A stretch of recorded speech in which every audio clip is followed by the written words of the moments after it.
ஹாய்ங்க, நான் உங்கள் கவின். இந்த வீடியோவில் உங்கள் கூட ஷேர் பண்ணக்கூடிய படம் ஈக்கா. ஹிந்தி டப்பிங் படம் தான் தமிழ் டப்பிங் ஆகிருக்கு. நெட்ஃப்ளிக்ஸில் ரிலீஸ் ஆகிருக்கு. நிறைய ரிவ்யூஸ் நீங்கள் பார்த்துருப்பீங்க. அதை பார்த்துட்டு தான் நானே படம் பார்த்தேன். நிஜமாகவே ரொம்ப சர்ப்ரைஸாக ரொம்பவே நல்லா இருந்துச்சு. அதுவும் ஒரு ஹிந்தி டப்பிங் படம்னாலே நமக்கு ஒரு மாதிரியாக போர் அடிக்கும். துரந்தர் மாதிரியான ஒரு இன்ட்ரெஸ்டிங்கான படம் பார்க்கும்போது பெருசாக தெரியப்படுறது கிடையாது. மற்ற படங்கள் அதுவும் குறிப்பாக ஒரு கோர்ட் ட்ராமாவை எடுக்கும்போது நிறைய லிப்ஸிங் மிஸ் ஆகுமே அப்படிங்கிற கவலைகள் இருந்துச்சு. ஆனால் அந்த மாதிரிலாம் எதுவுமே இல்லாமல் ரொம்ப நீட்டாகவே எடுத்துருக்கக்கூடிய படம். எந்த வகையிலையும் தவறானவர்களுக்கு துணை போக மாட்டேன் அப்படின்னு சொல்லக்கூடிய ஹீரோ ஒரு சந்தர்ப்ப சூழ்நிலையினால் வில்லன் தெரிஞ்சும் அவன் தான் தப்பு செஞ்சுருக்கான்னு தெரிஞ்சும் அவனுடைய கேஸ் அட்டன் பண்ணுறாரு ஹீரோ. அந்த கேஸில் அவர் ஜெயிக்கிறதுக்கு முயற்சி பண்ணுவாரா, இல்லை நிரபராதி யாருன்னு கண்டுபிடிச்சி கொலையாளி யாருன்னு கண்டுபிடிச்சி சட்டத்தின் முன் நிறுத்துவாரா? அதுதான் இந்த படம். ரொம்ப சிக்கலான கதை. எப்படி பண்ணுவாங்கங்கிறது தெரியல. நமக்கு எந்த வகையிலுமே எந்த முடிச்சுமே நம்ம அவுக்க முடியாமல் அவங்க அவுக்கும்போது மட்டும்தான் நம்ம ஆச்சரியமாக பார்க்குற மாதிரியான ஒரு திரைக்கதையை தான் அமைச்சிருந்தாங்க. சந்நிதியோர் எப்பவும் போல் அழகான நடிப்பு.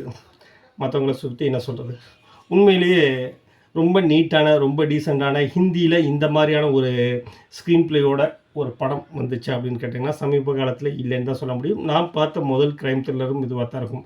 மற்ற படங்களில் வயலன்ஸ் இருக்கும். இது பெரிய க்ரைம் த்ரில்லர். இதில் ஒரு சின்ன ஃபைட் கூட கிடையாது. பாடல் காட்சிகள் அப்படின்னு ஒரே ஒரு பாட்டு மட்டும்தான் வருது. அதுவும் ஹிந்திலேயே பண்ணிடுறாங்க. தமிழில் போட்டு சொதப்பி கொன்று எல்லாம் வைக்கல.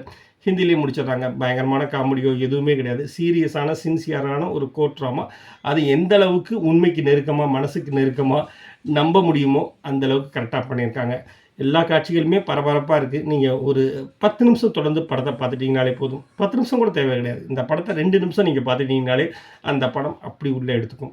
மியூசிக்காக இருக்கட்டும், சினிமாட்டோகிராஃபியாக இருக்கட்டும், எடிட்டிங்காக இருக்கட்டும், எல்லாமே பயங்கர சவுண்டாக ஒர்க் பண்ணியிருக்காங்க அப்படிங்கிறது தான் தெரியுது.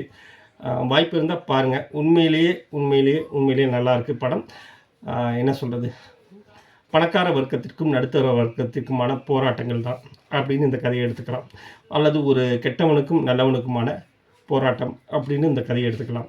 இல்லை அரசாங்கம் ஒரு ஜூனியர் வக்கீலை இது பண்ணுது. அந்த வக்கீல் எப்படி போராடிட்டு இருந்தாலும் அதிகார வர்க்கத்துடைய வக்கீல் எந்த வகையில் வேண்டுமானாலும் எந்த எல்லைக்கு வேண்டுமானாலும் போகலாம் அப்படிங்கிறதையும் எடுத்துக்கலாம்.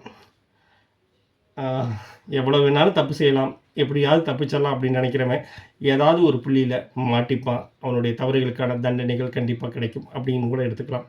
இக்கா உங்களுக்கு எந்த விதத்தில் உங்களுடைய பார்வையை மாற்றுது அப்படிங்கிறத நீங்கள் படம் பார்த்துட்டு சொல்லுங்கள்.